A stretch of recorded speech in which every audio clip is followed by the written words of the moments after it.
Awesome. And I would just like to, I didn't let this person in real quick. Okay. So today's training, Behavioral Health Crisis Services Training, Collaborative Approach, is brought to you by Multnomah County Behavioral Health Call Center, Cheryl Lemley. Cheryl, you want to raise your hand real quick for us? There we go. Great, thanks.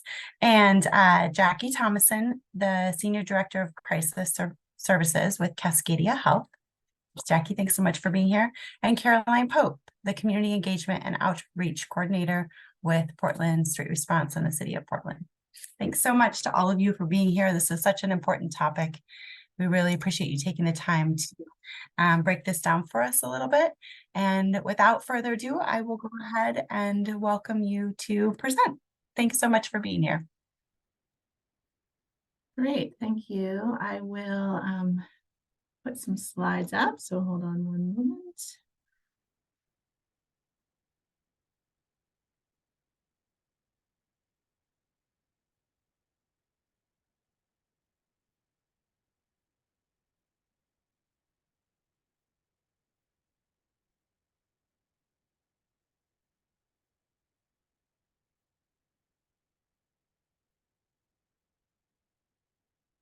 Great, so I just as a little introduction, and a lot of you, I know a lot of you, and I've done presentations with you a lot, very active with the Community Service Network, and realizing that there's a lot more going on when it comes to behavioral health crisis resources in the greater Portland area. So looking to our partners with the county to kind of round out what else is available and what else is offered, and to share their services with all of you, so you have a better idea of kind of the whole spectrum of behavioral health crisis services for Portland and Multnomah County. Of course, Portland Street Response is just the City of Portland, but the rest of these will be for all of the county. So I'm going to lead the slides, but I'll pass it on to Cheryl. Would you be going first? Great, thank you. Yes. Well, good morning, everyone. My name is Cheryl Lemley, and as Annie said, I am with Multnomah County. I'm the Crisis Service Manager for Multnomah County, particularly in this venue for the Behavioral Health Call Center. And we can I click on the slides, Caroline, or are you doing that for me? Thank you. Okay, perfect. So this first slide really talks about the crisis response as part of the larger system. So the call center, the Behavioral Health Call Center, is the hub of crisis services in Multnomah County. And so when the call center is activated, somebody calls the call center either about somebody or about themselves, then one of our clinicians answers the phone and makes a determination what type of services is relevant based on risk and safety of the call. And this slide really talks about this overview of the system. So if we talk about emergency response, these programs are designed to respond and assess for that immediate risk and safety. We make a determination whether the call needs to be through the outpatient provider is going to assess, or we can assist with a client getting to the urgent walk-in clinic, or we can dispatch Project Respond, or if it's one of our partner in county partners that is going to be assisting with services. Then there is the prevention support, and that is all of those teams that help to prevent someone from going into mental health crisis. And so these are the pre-crisis supports. That would be like the shelter behavioral health team, the street outreach teams. We have various hotels within the county where we might house some folks that have behavioral health issues, and we have hotel support teams, the family crisis and stabilization services, PATH, which is the county-run substance use resource service. the Behavioral Health Resource Center, which is the newest building that is in Portland for those who are unhoused and have a behavioral health component. They have recently also opened the second floor of the Behavioral Health Resource Center for sheltering some of those folks. And then the third floor will be opening in the spring, which is a longer term shelter for folks. We also work with wraparound services and more of an integrated healthcare services as well. So all of those people we can access through the call center. And then there is the follow-up or post-vention programs that we have access to, which is if somebody has been hospitalized and is not connected to outpatient services, then the Multnomah Intensive Transition Team will step in as that's also referred to as MIT, and they will connect someone to outpatient services. And then there's the emergency department liaison team, and that's part of Jackie's team that will go into the emergency departments to assist someone who is needing more follow-up services. The Crisis Assessment and Treatment Center, otherwise known as CATC, which is a subacute program that the call center helps manage some referrals for somebody who is either stepping down from an inpatient services or needs a higher level of care from outpatient. So it's either a step down or a step up program. Then there is Crisis Respite, which is an unlocked facility where the Crisis Assessment and Treatment Center is a locked facility. It's a subacute. And the crisis respite, people can go in and go to work, but they're needing that higher level of care that is not hospitalization, so they can use that system.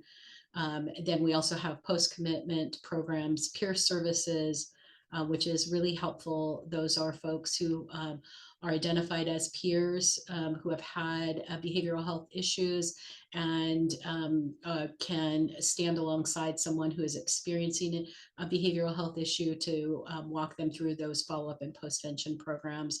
And then care coordination services, which can be done with any of the outpatient providers, as well as the care coordination services, which can also help with people who have insurance. We can coordinate with insurance, but also the outpatient providers. And you can do the next slide, Caroline.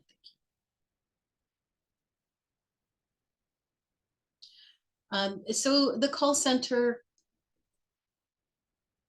that's okay. So the call center, that's our number, is 988-4888, and we're open 24 hours a day, 365 days a year. We receive anywhere between 80 and 100,000 calls a year. When you call, we are that service and support access point for all of the services that I kind of overviewed. Our staff are all clinical staff. Most of them are master's level clinicians. We have 2 QMHAs who are case managers who can do more outreach for us. We also have Spanish speaking clinical staff available 7 days a week. We have all of our staff are trained on doing suicide and risk assessments for someone's safety. And one of the things that we really pride ourselves on the call center is recommending, when somebody calls in, what is the best service that they need based on the situation that they're in, referring to those resources, and then deploying resources if necessary. So deploying resources in our vernacular means if we want to deploy either mobile crisis or first responders like AMR, ambulance, or police.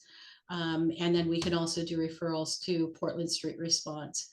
One of the things that the call center also has access to is some of those very specific outreach teams that are working with folks that have like a severe persistent mental illness such as schizophrenia, schizoaffective disorder, or other psychosis, and they might be connected with a 24-hour team themselves. And we have access to that information, so we can call those teams if somebody calls about someone on one of those teams, or that person calls themselves, and we can contact that team and say, hey, your client has called the call center, or someone has called about that person. These may be some of your neighbors that are unknown to you, that they might be connected to those teams. So this might be something that you can call the call center about, and we would be able to see either from past calls or a current system that we have that person might be connected with one of those high level intensive teams that can assist that person in that moment of crisis, so that we don't necessarily have to deploy like, police, which is not something that we want to do. And we do not want to have to deploy a higher level of care for somebody, mobile crisis, unless that person is not connected to one of those high level teams. We tend not to defer to police officers for mobile crisis response because they're not trained, and that's one of Project Response purviews, is managing those who are in crisis in that moment.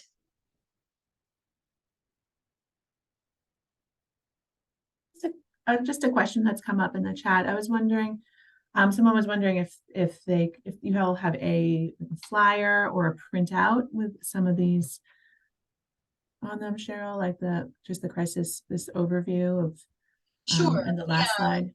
We do. We have some information. I can send it. Annie, would I send that information to you, and then you can forward it to this larger group? Yes, that's great. I'll send a follow-up email after this, so that would be great. Thanks. Great, thank you. So what can you expect when somebody calls the call center? So we ask very specific information. One of the things that we need is the caller information. If you're calling about someone, we will generally ask as minimal information as possible: your name, your organization, and your contact information. That's just so that if we need to get in touch with you in case the call drops, in case something happens, we would be able to get in touch with you. Also, in case mobile crisis needs collateral information, it would be helpful for us to have your name, your organization, where you're calling from, so that we have that. The client information is super important to us. If you have that, the name, the general demographics, and the current location of the client. General demographics to me means date of birth, so we can verify that person's information, or their address, and their phone number in case we need to do outreach with that person. If you don't have that information, that's absolutely fine. We try and gather as much information as we can, because if we've previously had contact with or regarding that person, that information becomes invaluable to us. We absolutely can use that information that you're giving us, accompanied with previous calls, to make recommendations if you're calling about someone and it's not the client themselves. And then what do we do when we gather this information? So we'll ask for relevant information. What's happening today? Why is there a new concern? Is this a new concern? Is this something that's happened in the past? We'll also ask for relevant history.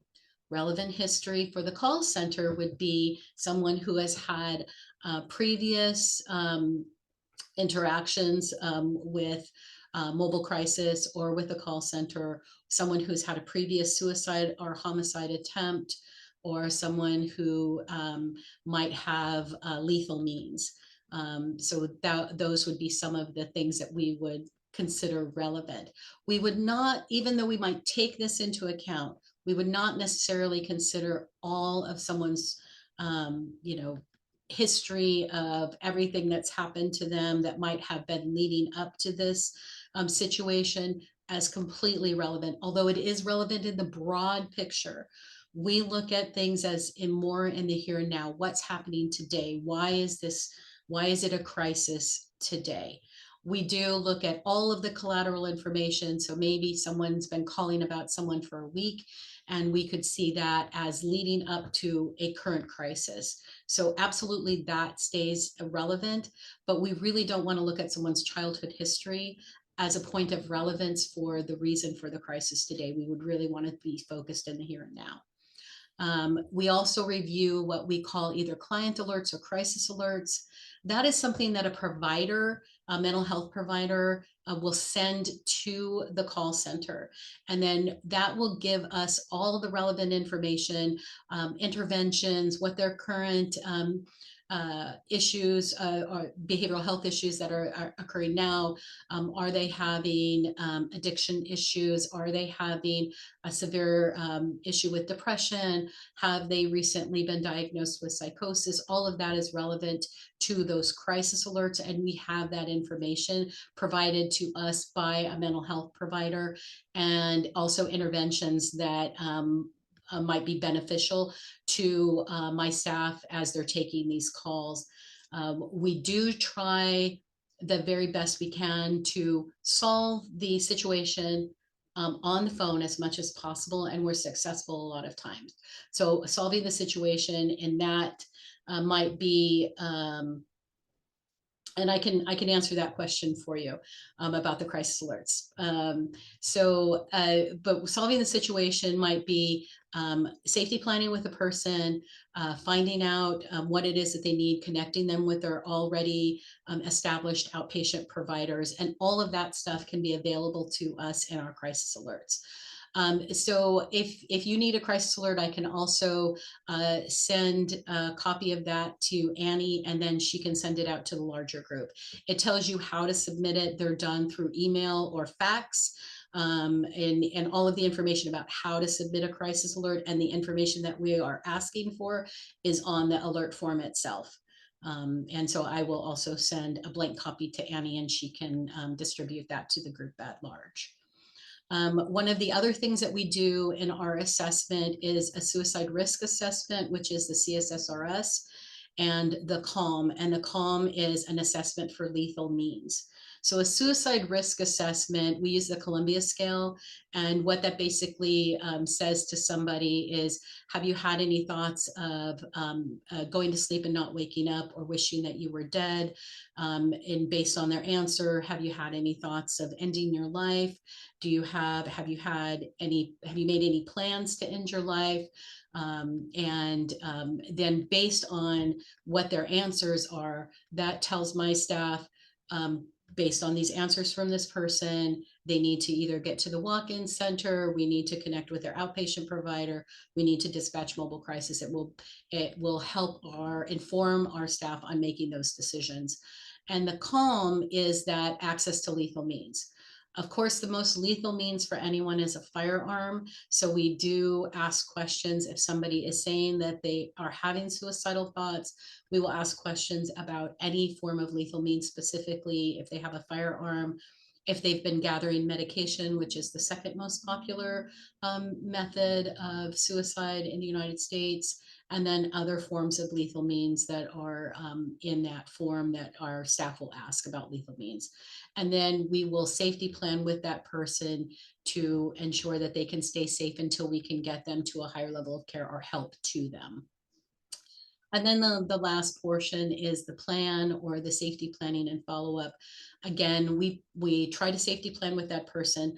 Ideally, if that person is able to stay safe until their next outpatient meeting appointment with their provider, that's what we want to do. We will help them use coping skills and other methods to stay safe until their next appointment. And then we can coordinate care with their provider by doing some outreach to their provider and said, hey, your client Cheryl called the call center today, and they were having some suicidal thoughts, but they are agreeing to safety, and they are agreeing that they will stay safe until their next appointment. So that's one way we can coordinate.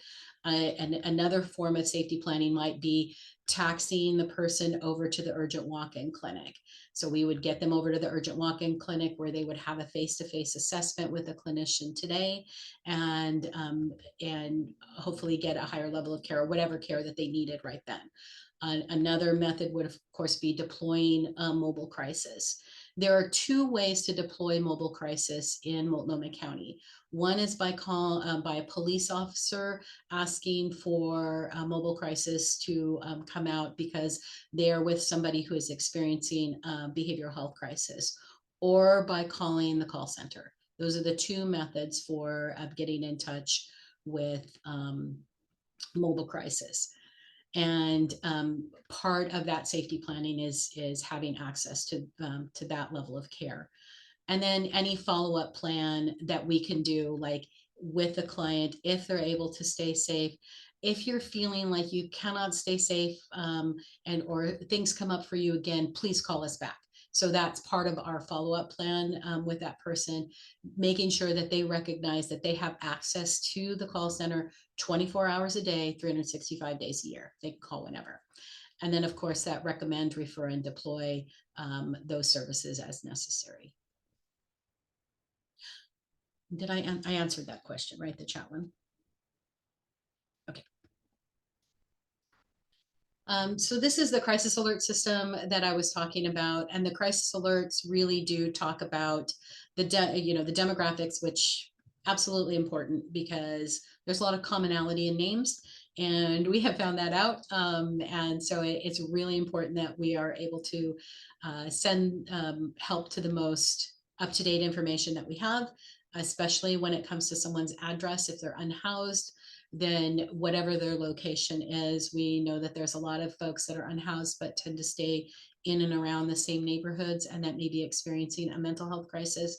So that is completely fine for to call about somebody who is unhoused and maybe experiencing a mental health crisis, or you're concerned about them, and that we can absolutely walk anyone through any of those things. The provider information and contact number is something that is in all of our crisis alert system and our system coordination. So we need that information for collateral and when we dispatch that higher level of care. Jackie's team absolutely needs that information, and then any historical relevant information regarding the person's history with suicidal or homicidal thoughts based on a mental health issue, and of course the most current presentation and situation. What intervention strategies have worked for that person before? Like sometimes it may be that they call a friend, or they are able to listen to music, or they're whatever helpful suggestion that has worked for them or just talking it out, the situation, talking it out. Sometimes that works. So it really helps us to know, based on the information in that crisis alert, what has worked for that client in the past, to better help our team who does not know this client be able to interact with them effectively. And I really want to emphasize that, because our clinicians, we have a lot of frequent callers, yes, but we also have people that have never called, or this is their first time calling us, and we may not have relevant information about them. But if we have it in a crisis alert, because you have thought, I'm going to use the call center as that extra method of safety for a person who might be in distress because there's an anniversary date coming up, or because of some other situational distress that might be happening with them. That helps if they call us and we can see that this is a new situation, but what has worked, what the clinical staff that is already working with that client, what they are doing and what works well. And who those identified supports are, honestly, that is super helpful for us, because that care coordination piece is invaluable. If I was the clinical staff, I would want to know if my client, who I was concerned about, had called over the weekend. Even if they were able to stay safe, able to effectively safety plan, I would still want to know before my next appointment with them if they had called the call center, and if you were able to successfully safety plan, what worked well. This talks about the crisis services array and really those pieces of crisis services that are available in Multnomah County. So you can call the crisis line or 911 for yourself or someone else. And you can also call the call center crisis line. It's the same thing. We've kind of rebranded to the call center because we do so many more things than we used to do by just answering crisis calls. But we offer that phone support and those referrals to resources. We do brief solution-focused therapy, and I will use the word therapy very loosely here because we are not, although all of our staff are master's level clinicians, they are not doing phone therapy. They're not telephonic therapists. They are crisis counselors. Our onus is on what the situation is here and now and how we can help solve the situation in the moment. We're not going to delve up all of this past stuff because that is not best practice. We want to make sure that we are not going into a trauma history with someone. And the good part is 81% of our calls are resolved over the phone. So it is not like we deploy mobile crisis every time or refer to Portland Street Response every time. We try to solve that problem in the moment with that person, and 81% of the time we're successful. When we do deploy mobile crisis, 68% of those situations are resolved in the field, and that higher level of care is not necessary. When we do refer to the urgent walk-in clinic, 90% of those folks are supported in the community. And so that's really what we want to do.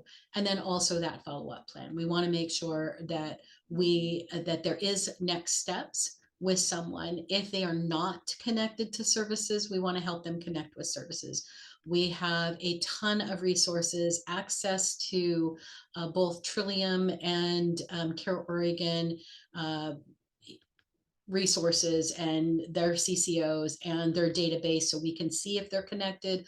We can see if they have a current therapist. We can see if they already have someone. So we're not like connecting someone with the outpatient provider if they already have an outpatient provider. We are working really hard at making sure that we're not doing those things, but we are connecting those who are not. We also do those warm transfers. If somebody calls, a concerned community member calls, and they are unsure of what to do, and our team assesses that Caroline's team, the Portland Street Response, is the best access point to connect with this person because it's an unknown person and we don't know all of the things, and they're outdoors and all of that. We will warm transfer that person to 911 to assist Caroline's team with making sure that that person is seen. So a lot of times then we will get those calls back from the concerned community member and say, someone was here, but then they left and now we don't know what to do. And so then that will give us a, we can then connect with Caroline's team and we can see what happened. Or we will dispatch mobile crisis and see if they can go out there. So there's a lot of things that we can do. And sometimes somebody might not meet that high level of being inpatient hospitalized, even if it seems like it would be in their best interest. And I think that's the difficult thing, especially for the community. We do see a bit of a revolving door sometimes when it comes to someone might go to the hospital, or you might see someone get in an ambulance and then 6 hours later they're back on their corner where they were. And that is really disheartening. And I want to acknowledge that. This is something that we are all dealing with when it comes to the laws in Oregon and what we can and cannot do to hold someone against their will. And once the transport hold, even if we put that person on hold and we get them into the hospital, once they meet with someone there, the hospital can choose to discharge or not. And that is not something that the county has any control over, or mobile crisis has any control over, or the city with PSR has any control over. It is not anything that we can manage. It is something that the hospital makes a decision on. And that's the really difficult part. But I do want to emphasize, we will continue to outreach to those people that need services. We will continue to try and connect them when they need services. But I think that's all I had. I think that was my last slide, right, Caroline? Good. I'm going to turn over to Jackie. Thank you so much, Cheryl. And I feel like you did a ton of the work for me. So as you and your team usually do. So thank you so much. So I'm going to go right into, of course, one of the things that Cheryl talked about, which is a big thing. It's our mobile crisis team. And we currently call that Project Respond. It doesn't mean that can't be renamed. This is a contract we hold for the county. And so I just want to make that clear. It's not something Cascadia holds on their own. This is a state requirement. Every county in Oregon has to have a mobile crisis team. And currently we are awarded that contract and we call it Project Respond. Mobile crisis has to run 24/7. So we do not shut down for any reason. I always love the way that sounds, but of course, as I'm sure our community is feeling, we have capacity issues. So no, we don't shut down. We don't shut down for a pandemic, for the fires, for the smoke, for snow, for anything like that. But there are definitely days where we have really, really low staffing. And of course, that increases the time that we are able to send a team out to people that are needing it. We run in teams of 2. Those are multidisciplinary teams. So it might be a master's level clinician, a undergraduate level clinician, or a peer support. And so based on our staffing levels for the day, there will always be a QMHP on every call. And then it's a conglomerate of peer support or QMHA to back up that call, or another QMHP might be on that call as well. Our contracted goal is to be there within 1 hour. And we really try to make it as much as we can, a half an hour. I was just going through our statistics, and within our electronic health record system, we were able to track like when we were at capacity. So like we have calls coming in, we are, getting that basic information, but we don't have a team to go out yet. So when I eliminate, when we're at capacity, we are meeting that requirement. So when we have a team available, which is something to note, we are meeting this requirement and getting to the people in need. When we are backed up with calls, because our call volume is much higher than it ever has been and continues to increase, we only have so many teams available. So I say that to validate, I hope, the community's feeling, and we have a lot of need in our community. Why is it taking teams so long to get there? It's truly just capacity. It's just getting teams available to go out on the call. We just have a ton of calls coming in, so they back up. It is a free service, so we never bill to anyone. So anybody receiving our services, and I'll talk about whether that be a mobile response for Project Respond or whether somebody comes into the urgent walk-in clinic, we do not bill for insurance or anything like that. So nobody's going to get a bill for seeing us, which unfortunately in our world is a really high concern, and it's super valid. Like, if I ask for this service, am I going to get this huge bill later? That is not something we do because that's a barrier to services. Part of Project Respond, we've been able to do what I call some like proactive sub-teams. So these are not necessarily contracts directly with the county, but other individuals as well. And where we are saying it's a proactive side is we're trying to say, if we're getting a lot of calls for an area, a specific population, we try to formulate a team just for that. And what does that look like? It looks multidisciplinary. We have peer support specialists, of course, to engage in a way that isn't just clinical. We have family crisis support specialists. We have an emergency department team. So those just try to divert from higher level of care in the emergency room. And we have a shelter behavioral health team. So that team is dedicated just to shelters. So they're working with people in shelters to connect them to services. Next slide, please.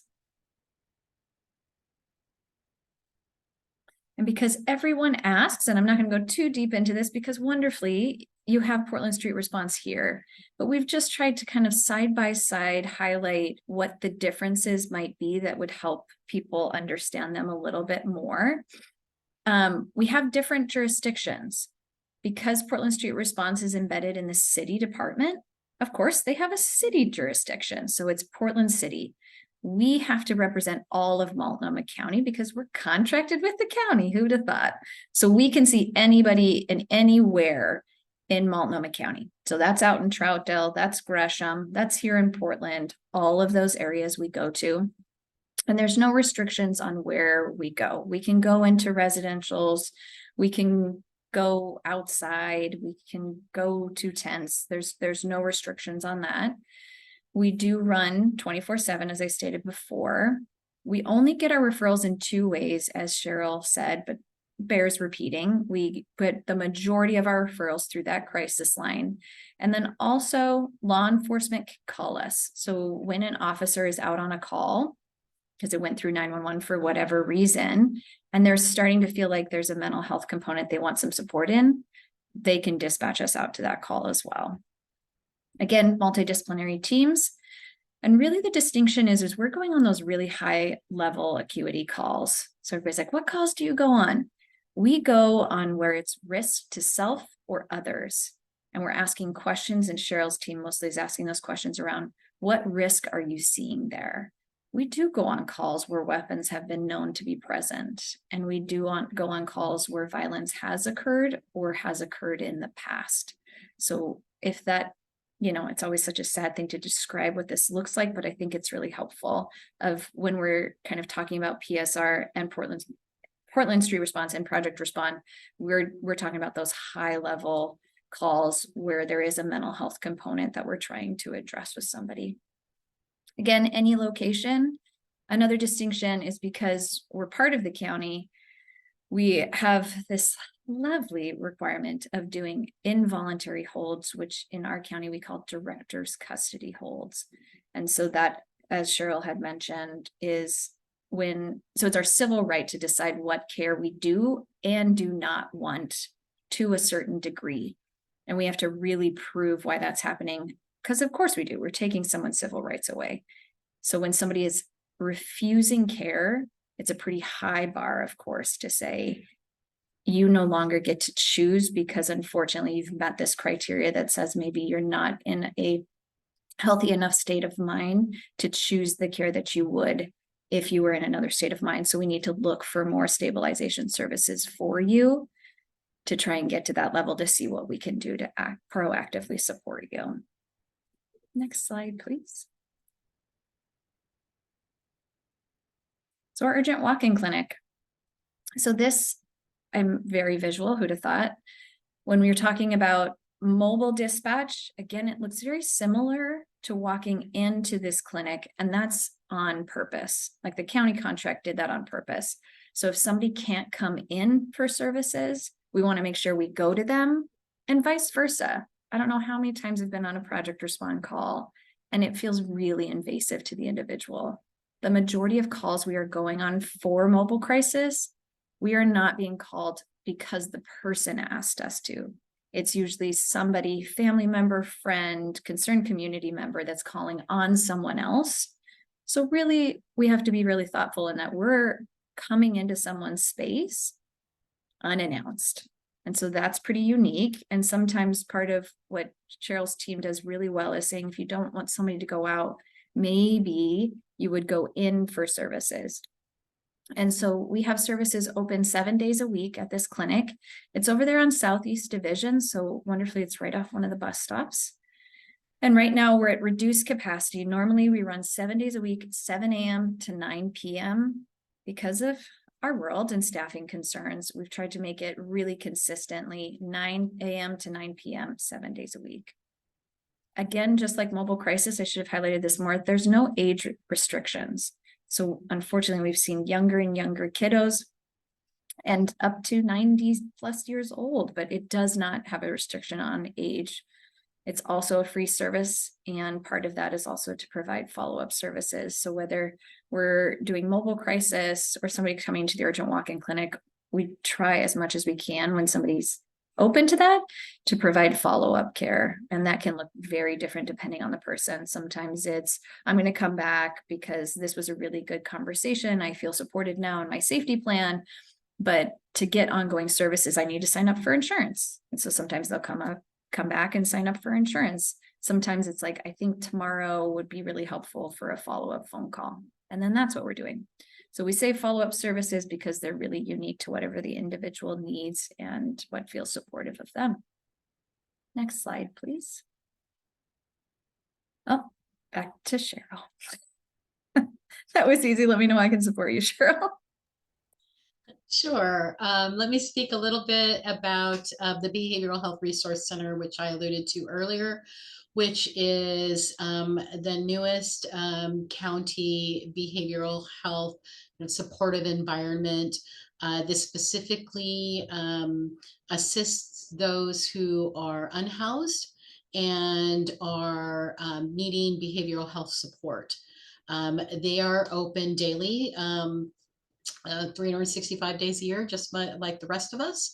And they're open 8 a.m. to 8 p.m.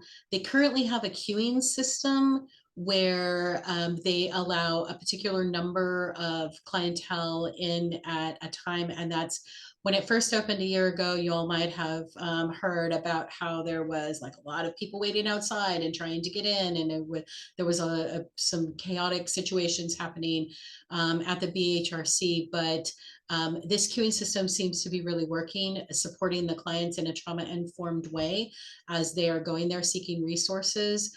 But some of the things that they're doing is really phenomenal. They have had some major success stories with some folks who have gotten out of the unhoused behavioral health addiction cycle that they had been in forever and have been able to locate housing and become otherwise stable.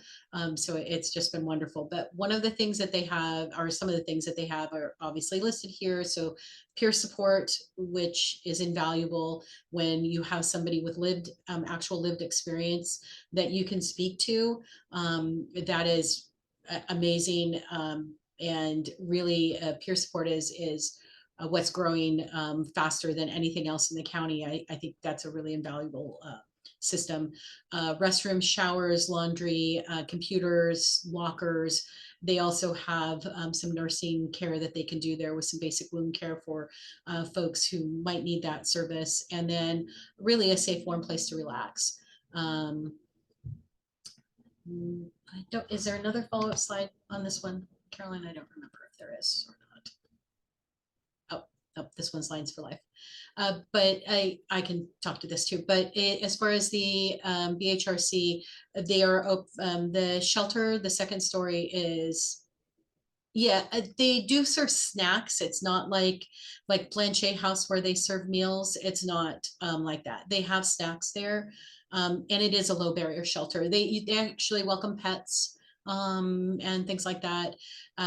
There is an access point for the shelter, and I can send Annie that information as well, that will speak more to the access point where they have a van that somebody can sign up for. The van kind of moves around, and so that people who need access to the BHRC can get access to the BHRC. And it's typical that once someone figures out that this is a resource for them, they will start looking for it. That's what we have found. And especially because now they have a shelter option on the second floor. The referrals for this shelter is through the BHRC. So you must go into the BHRC if you want a referral to that shelter. There's not another access point. It is through the BHRC itself. And then the long-term shelter will be, or housing will be on the third floor. And that is going to be where somebody can be there more like 6 months until they find more stable housing. So it's a transitional type housing for up to 20 residents, I believe. And I can talk to the 988. Actually, I have one question about the shelter, gender and some of the barriers. Yeah, there is gender is because they're individual rooms. Okay. So, and they do have, like I said, they have that system there where there's a lock on those rooms so that people can't, they do feel more protected in that situation.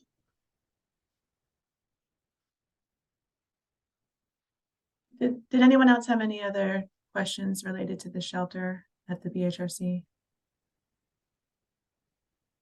No. Yeah, you know, they do not, because it's a low barrier shelter, there is no drug use obviously at the shelter or at the BHRC itself. But there are substance users who will go in there and not, obviously they're not going to want somebody to use in the shelter or at the BHRC itself. And they will be asked to leave, but that will not be a preventative from them returning to the shelter. I mean, sorry, not the shelter, to the BHRC itself. The shelter, of course, is going to have its own rules. Sorry, I didn't see that question. The daily check-in is not to keep the bed. Their bed list they have maintained through the BHRC. There is no surprises when someone has a bed there or is on the list to get a bed at the shelter, because they're a person that is known to the BHRC and they've signed up with them. So that process, I think honestly, Alexander Appleton, who is the program manager for the BHRC, would be a really great person to have to a meeting for this group, because I think she would be able to speak to a lot of the benefits that have happened at the BHRC since its opening. So definitely. As far as Lines for Life and 988, so 988, some of you may be aware that it is the new national number for the suicide prevention lifeline. So if you dial just 988, you will be connected. In Oregon, you're going to be connected mostly to Lines for Life, which is a local call center that does supportive listening to somebody who is experiencing a mental health crisis. They also have a text and a chat option, which a lot of young people really find beneficial. Our call center does not have a text or chat option, but it is definitely helpful to those who do not want to talk to somebody on the phone, but are more comfortable with chat or text. And the coordination between 988 and the Behavioral Health Call Center is that if 988 assesses and screens for risk and safety that the person needs either mobile dispatch or a higher level of care, they will warm transfer that person over to the call center and we will connect them with mobile crisis. So we are still that go-between for mobile crisis. So it's not that somebody can not connect with mobile crisis if they call 988. It's just one more connection point. What we don't do is our staff will then not do an entire risk assessment again for that. We won't put that person through all of that. We will take the information from the 988 operator and then dispatch mobile crisis accordingly. And Jackie's team will then reach out to that person if they're calling about somebody or if they're calling with the client. Most of 988 calls are from the client themselves, where ours are about 50-50, somebody calling about someone or the client calling. We're right around that 50-50 range of people who call the call center. All right, that's the end of your slides, Cheryl. Thank you. Jackie, is there anything else Project Respond to add in? I don't think so. Okay, so next we're talking PSR. Get there. And yeah, I think really the thing to really remember when we talk about all of these is we all three really work together a lot. We have a lot of shared patients and shared clients, and there's a lot of back and forth. Jackie talked about, or Cheryl talked about, the folks who are kind of going in and out of the hospital, coming out, coming in, having calls made on them, all of that. So we try to share as much information as possible about those higher users. So know that we are talking behind the scenes as well. And I think also another really great point to remember, and Jackie brought this up, is that like Project Respond and like Portland Street Response, probably 90% of our calls, someone else has made about the individual. So generally people don't know that Portland Street Response is coming up on them. And because of that, they might not want to deal with us and they might not want to talk to us. And they might not want to interact, which is fine. You know, our services are all voluntary, and we really work on creating rapport with someone and having that relationship with the person. But if we can't establish that, or they're not interested at all, then we're going to leave the scene. So if you have ever made a call, sometimes people get calls repeatedly as they're walking through a neighborhood, and we'll try maybe 2, maybe 3 times, just kind of seeing if we can have a different approach, but not everyone is going to want to interact with us. So I think that's just something to remember. None of us have magic wands to move someone, to move a camp, to move a tent, to move someone who is lying somewhere. We can offer services, but we're really trying to work with that individual, and it needs to be a voluntary move. So that said, we are, really the lowest acuity when it comes to these mental health crisis calls. So we are activated all through 911, and on our rigs, if you've seen them out, they're Sprinter rigs, Sprinter vans, and we have an EMT on them, and then our mental health crisis responder. We have a couple different levels on those. Some folks are clinical social workers, some folks are the QMHAs, which is a mental health certification. And those are the main responders on the vans. And then we also offer our follow-up, which is with community health workers and peer support specialists. We see a lot of need for that EMT. As you can imagine, folks who are in crisis might not be thinking about, the big gash on their leg, or their blood pressure. So having that EMT to offer medical care out in the field is a really big part of the work that we do. And then also having that pair is really helpful because, it's all about rapport again, and who has the kind of technique to approach the individual and kind of what works best.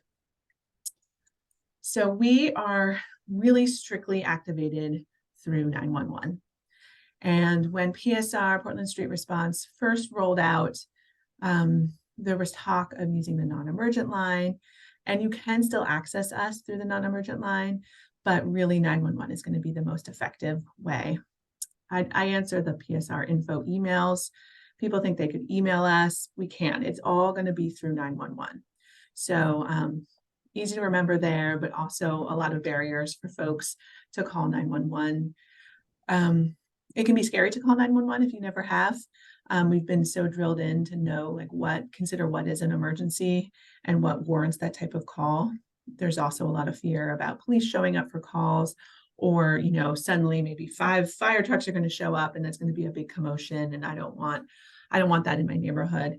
But we're really relying on the skills, the triage skills of the 911 call takers, because they are so well trained to discern from the call description of who needs to show up and what the best response is going to be.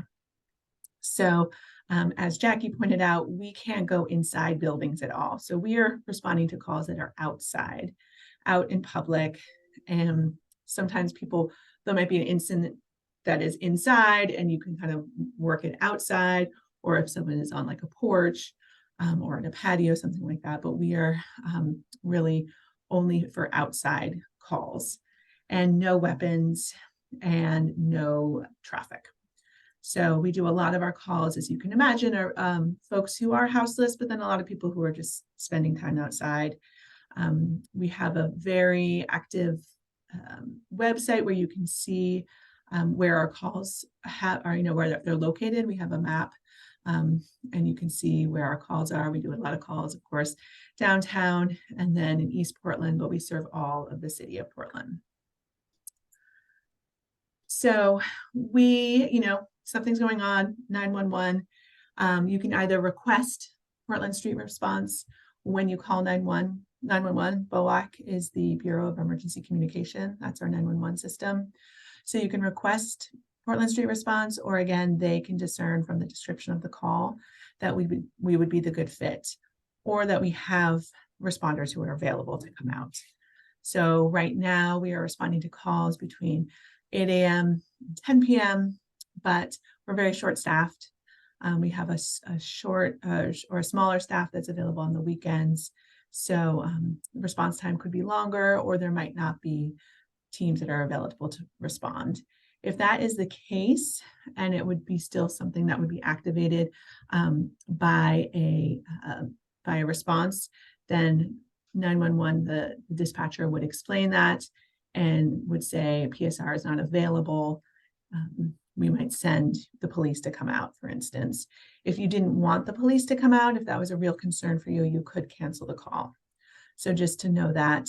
And there's no call that's not appropriate.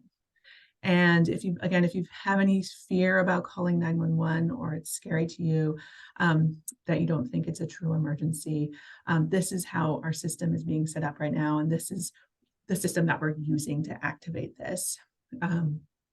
As Jackie pointed out, they too could be activated through a 911 call, and there could be a co-response. There also could be a co-response with police or with fire, but we are generally taking the calls that would have been a police call. So kind of, again, the 911 part, because I feel like that really is one of our biggest barriers, is the calling 911. And there's a lot of apprehension around that. So explaining the situation, explaining where you are. If you see a weapon out, you're going to want to let dispatch know that.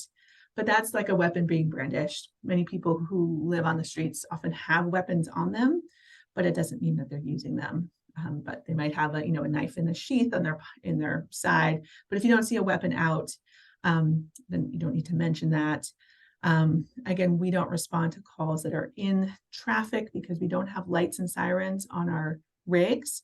So we wouldn't be able to stop traffic, and we have to think about the safety of our responders.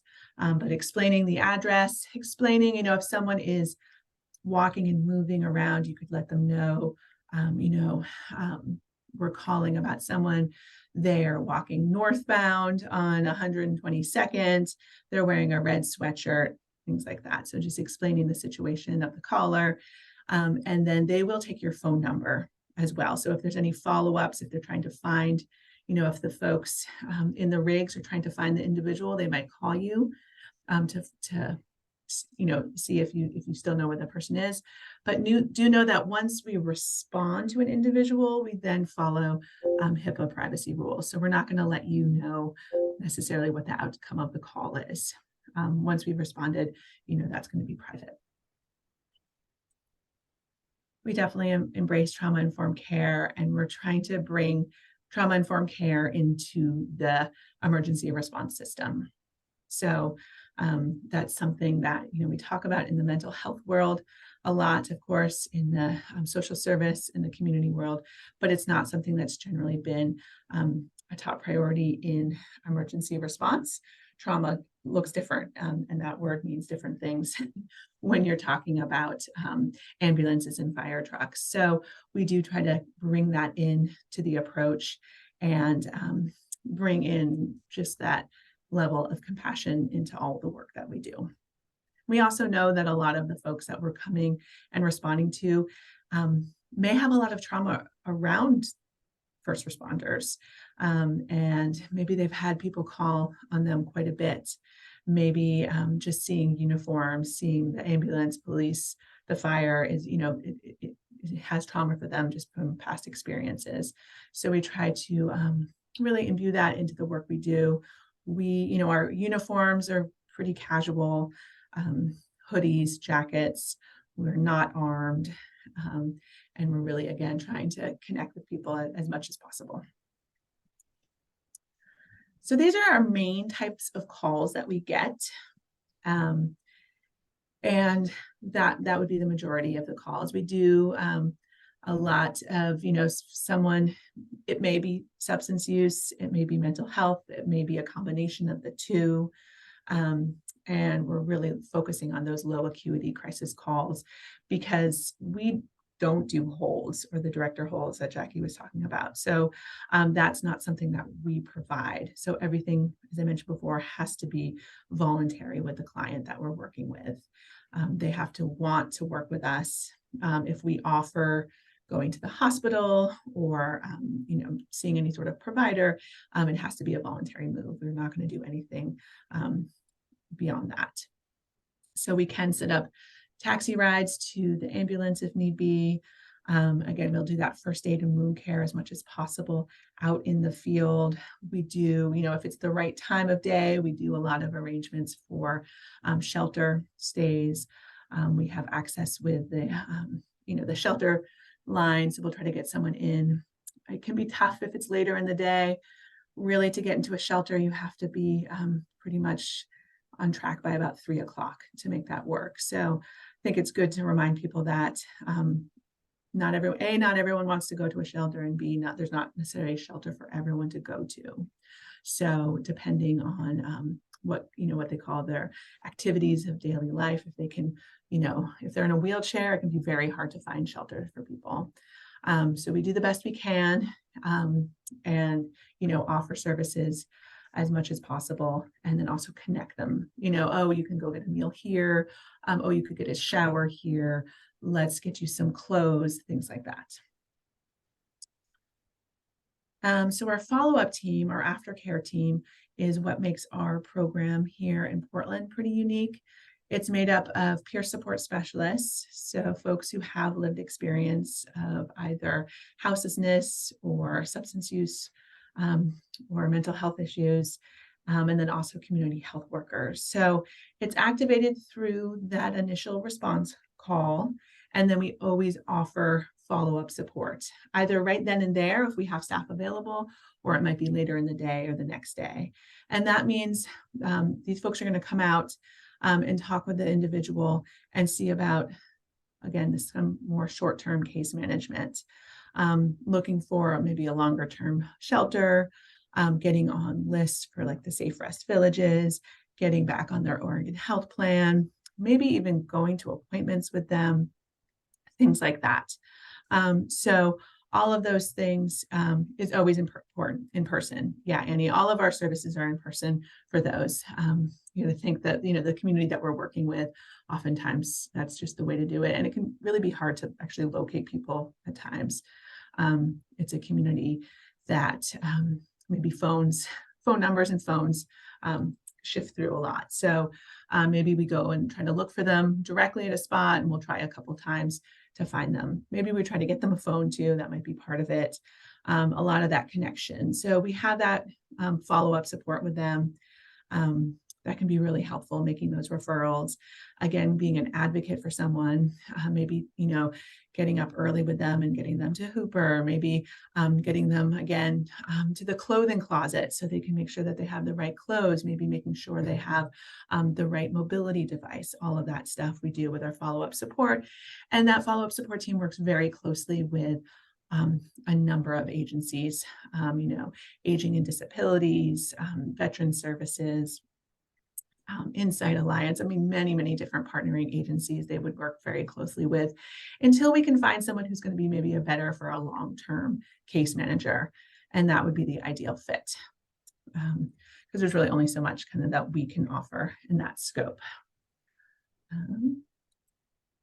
And these are, examples of PSR calls, a lot of things that we have seen out in the community and things that we can imagine seeing around.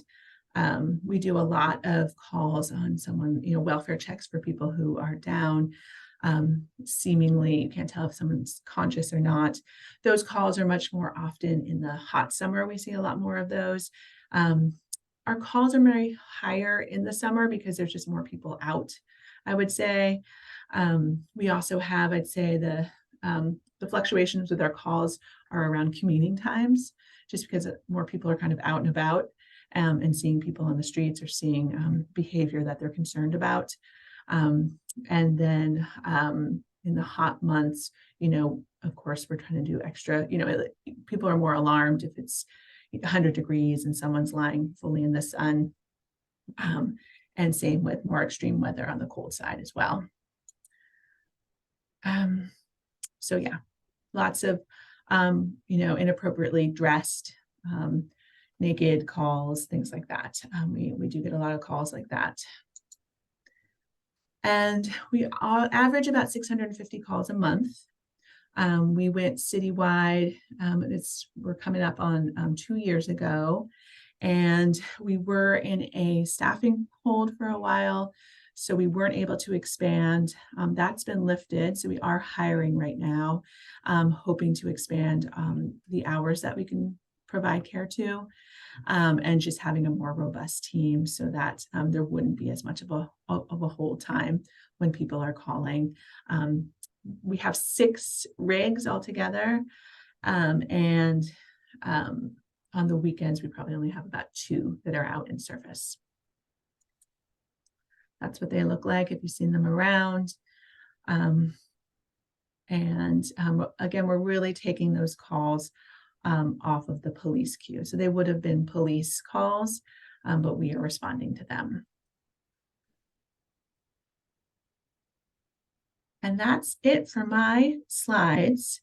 I'm hoping we have some questions. I'd say just chime on in if you want to unmute, or put them in the chat. Thank you. Thank you very much, Caroline, Cheryl, and Jackie. Do we have any questions for any of them as a follow-up?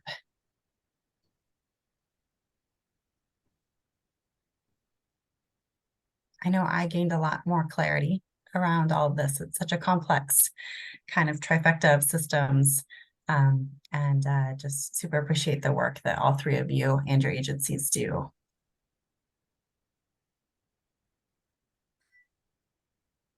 Any clarity that anyone would like? It's a lot of information to kind of digest. Yeah. Hi, I have I guess just, I kind of want to run through like an experience we had a few weeks ago, and based on what I learned today, what the response should have been. I think, is that okay? Is that reasonable? Okay. So we had, we're like a drop-in space for youth downtown. And we had a youth approach one of us and say, I'm having something's going on. I feel really strange. And we got him separated. And then he started, disrobing, and was asking for us to let's call someone. And so, and presenting as having like a really advanced, like a panic attack. And so then the person went outside and was outside for a little bit, and we had other youth kind of try to talk with them, but they were kind of pacing. And so so immediately we called the non-emergency line. And before, when I've called the non-emergency line, it's been music, and the messaging on the non-emergency line now is do not hang up and call 911. And so we waited on hold, and this person was, you could tell, on edge. And then they eventually ran really fast. And I stayed on hold, and I think I was on hold for maybe 45 minutes. And meanwhile, the messaging continuing to tell me not to hang up and call 911. And then an hour and a half later, that person came back into the neighborhood, since we had seen him enter other buildings, had hit his head against a trash can, and at that point was attacking people on the street and throwing himself against windows. And then that's when I called 911 as soon as I saw him, and multiple other people had already called 911. But that whole incident of a young Black man, so we did have a lot of, not only was I being told not to call 911, but I internally, as you mentioned, like I had reservations. I had a young person that I know a little bit getting to know, in a mental health crisis, and really fearful for what the police response would have been while being told not to call the police. So very confusing. But then obviously, yeah, it got really it escalated to a really scary point. And the police eventually came.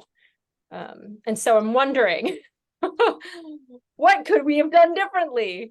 And yeah. That's a tough situation. Thank you for sharing, Jessica.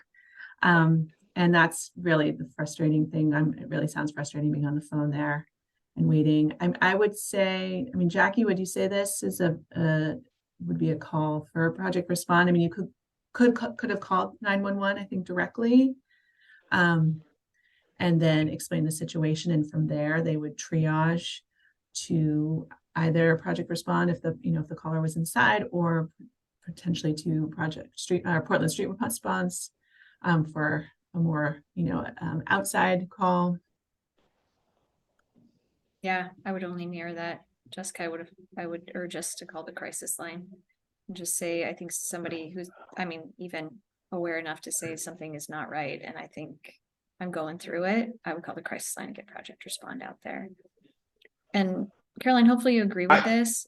The Portland Street Response has moved to using the 911 instead of the non-emergency line, because again, everyone is so low staffed, they don't have dispatchers to answer that line. So they're prioritizing those individuals to answer the 911 line, so that people calling for emergencies aren't waiting on that line for even longer than they're supposed to. So I would also say, if you want to call 911 as well.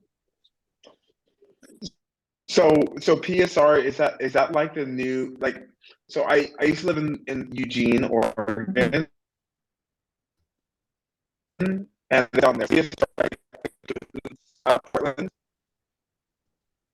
Yeah, you're cutting out, Gabby. Sorry about that. I think I'm catching what you're saying. You're cutting out a bit. Sorry about that. But Cahoots, yes, we're based very closely on the Cahoots program in Eugene. Yeah. Oh, perfect.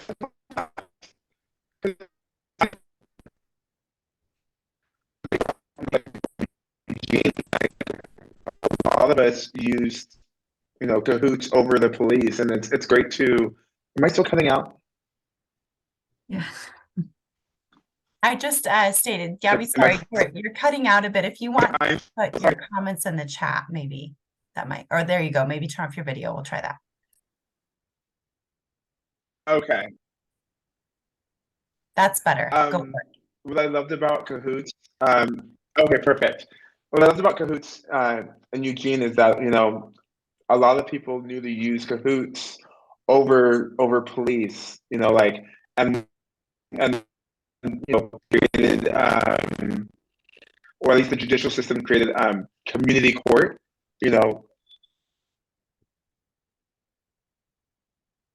so people would not have to get into any like real trouble. It would just be great to see systems like that up here, is what I'm trying to say.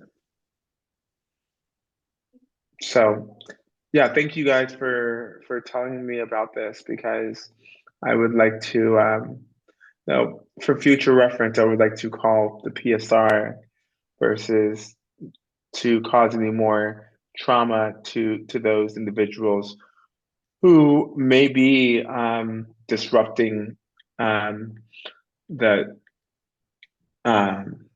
the community. Yeah, and then just to be clear, it is going through 911, so you can request specifically Portland Street Response. Yeah. And also explain similarly, you can explain that someone's in mental health crisis. Jessica, one thing to note, the people who answer the non-emergent calls are the same people as the 911 dispatch, so they're answering the non-emergent like in between calls, so it's not a priority. So something to know, and it does sound like I would encourage. Again, it can be hard to call 911, but that would be a situation where 911 sounds like it would have been a call. That's what's confusing, I think, is what so you're saying the non-emergency line we called is answered by the same operators that triage 911 calls. Yes, but it's not prioritized. Yeah. So that's, I guess that's still, and I'm trying to like really wrap my head around it so I can like lift that mental block, because I loved in your talk, you said no, oh, I wrote it down, it's at my desk now, but no call is not relevant or something like that.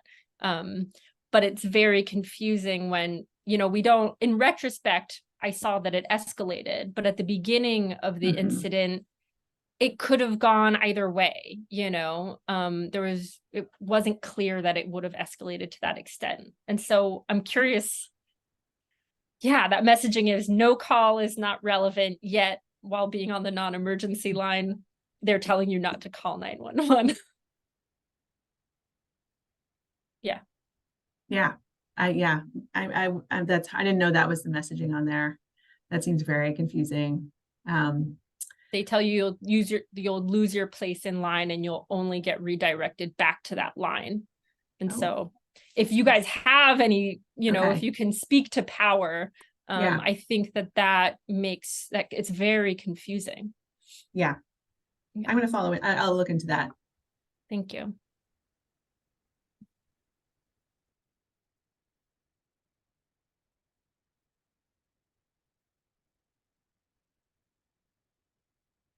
Okay, I think there were some other questions. And if we missed your question, that was a great one, Jessica, by the way. That just helps to put it into real-time action. So thank you for that. Okay, if we missed your question, please let me know, but I'm going to go through the chat here and make sure that we answered all of them. Is there an opportunity from Sarah Berkmeyer? Is there an opportunity to do a ride along, assuming we adhere to HIPAA and any other safety guidelines? Sarah, was that for Portland Street Response?